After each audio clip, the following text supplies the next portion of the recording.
Today, we're going to walk through the final, most intense hours of Jesus' life, right from the pages of John, chapter 19. And the goal here isn't just to read the story. We're going to see it, we're going to feel it, and break it down verse by verse so that every single moment becomes unforgettable. It all really boils down to this, doesn't it? One man, bloodied but silent. One Roman governor, totally trapped between doing what's right and saving his own career. And then there's this one furious crowd. And their demands are just getting louder and louder. This is the story of a decision that would change everything, moment by agonizing moment. So our story kicks off not with some formal judgment, but with an act of just brutal mockery. It's a twisted coronation, and it's all designed to humiliate. Let's step right into the scene, starting with verse 1. Okay, verse 1. Pilate has Jesus scourged, and you got to picture this, a Roman flagrum. It's a whip that has pieces of bone and metal in it. It wasn't designed just to strike, it was made to tear flesh. The sound alone would have been sickening. Verse 2, the soldiers, they get creative in their cruelty. They grab these thorny branches and they weave a crown, and it's not some neat little circle, it's a tangled, sharp helmet. And they just jam it onto his head. Then they drape a purple robe, the color of royalty, over his shredded back. Just imagine that contrast of royal purple against fresh wounds. And then verse 3, for the final insult, picture them just filing past him one by one, spitting out the words, "Hail, King of the Jews." And then you hear that sharp crack of a hand slapping him across the face. Well, let's look at verse 4. You can just see Pilate stepping back out onto the stone pavement, facing this restless crowd. He's probably thinking, okay, they've had their pound of flesh, this has to be enough. He raises his hands and says, look, I'm bringing him out to you so you can see for yourselves, I find no fault in him. He's basically begging them, he's been punished, let's just be done with this. And this brings us to the really crucial moment in verse 5. The door opens and Jesus stumbles out. Picture him just blinking in the daylight, this tragic figure in a mock purple robe and that crown of thorns, blood matting his hair. Pilate gestures towards him, and in a moment that would just echo through history, he says 3 simple words, "Behold the man." He's presenting this broken person, just hoping for a wave of pity to end all the chaos. But pity is the last thing on their minds. Verse 6, the moment the chief priests and their officers see him, a chant just erupts. It's not pity, it's pure fury. You can imagine a single voice starting it, then another, until it's just this roar. Crucify him, crucify him. A frustrated Pilate just snaps back. You take him and crucify him. As for me, I find no fault. And then in verse 7, they show their real hand. This isn't about politics. We have a law, they shout, and according to that law, he must die because he claimed to be the Son of God. Wow. The accusation just jumped from sedition to blasphemy. And that last line, Son of God, that changes everything for Pilate. The political problem just became a spiritual one. And this is where the governor's fear really starts to take over. Verse 8, when Pilate hears this, Son of God, the text says he was the more afraid. That phrase terrifies him. So he immediately yanks Jesus back inside, away from the crowd, into the quiet of his headquarters. And in verse 9, he looks at this silent, beaten prisoner and asks a question just loaded with dread. Where do you come from? But Jesus, he gives him no answer.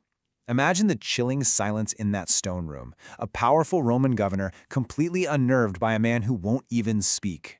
So Pilate is totally rattled by the silence. In verse 10, he tries to get control back. You can just see him puffing up his chest, saying, "You won't speak to me. Don't you realize I have the power to free you or to crucify you?"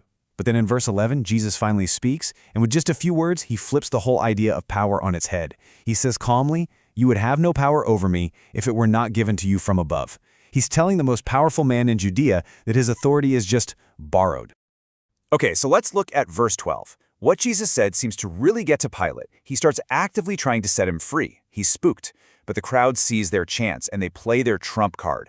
Picture them, pointing, their voices just dripping with accusation as they shout, "If you let this man go, you are no friend of Caesar. Anyone who claims to be a king opposes Caesar." And there it is, that's a direct threat to Pilate's career. They've just put him in a political checkmate. We're at verse 14 now. It's about noon on the day of Passover preparation.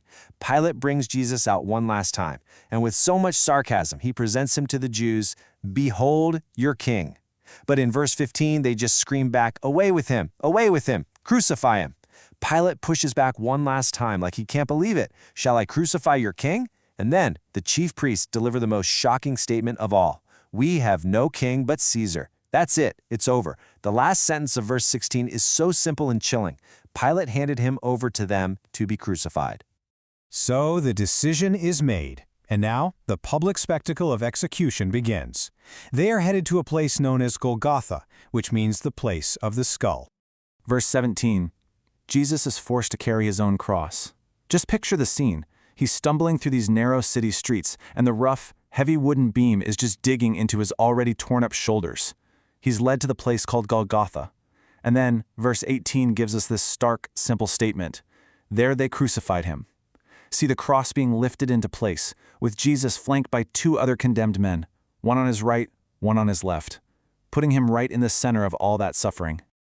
But then Pilate does something, well, unexpected.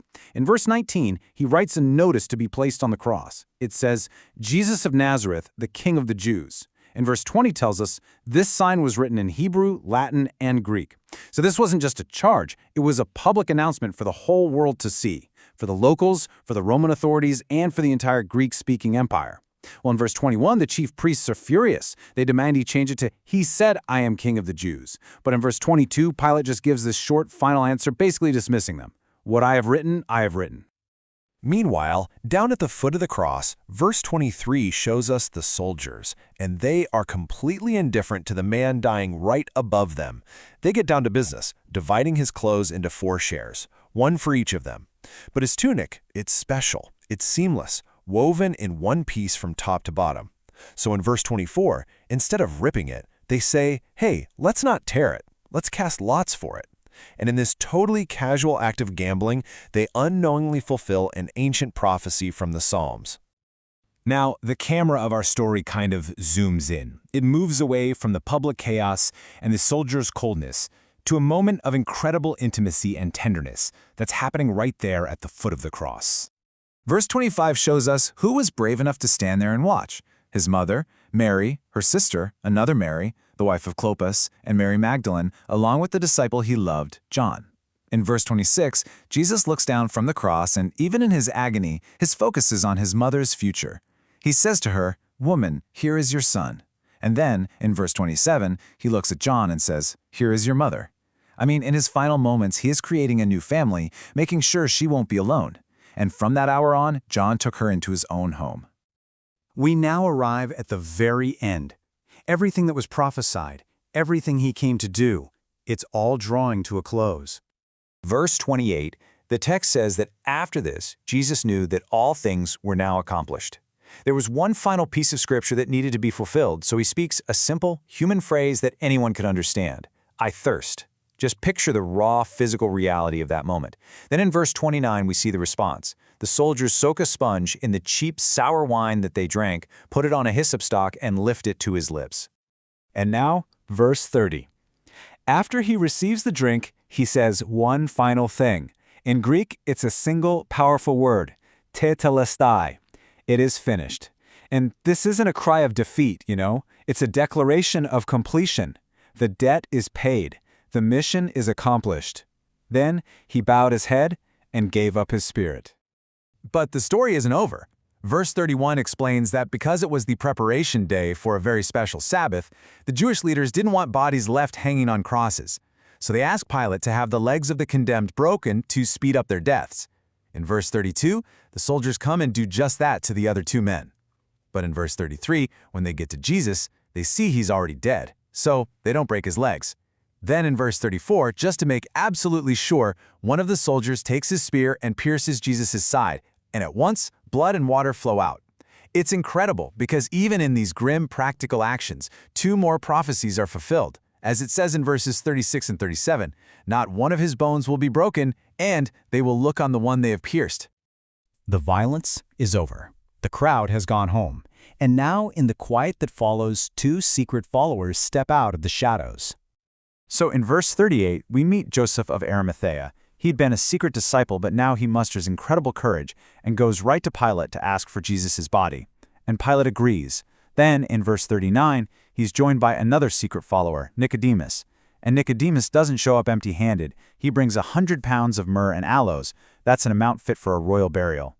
Verse 40 describes them working together. They took the body and bound it in strips of linen with all those spices, just like the Jewish burial customs.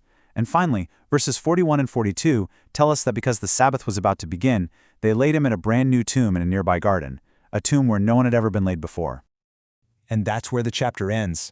In a borrowed tomb, after a day of just unimaginable cruelty and public hatred, we see this quiet, courageous act of love.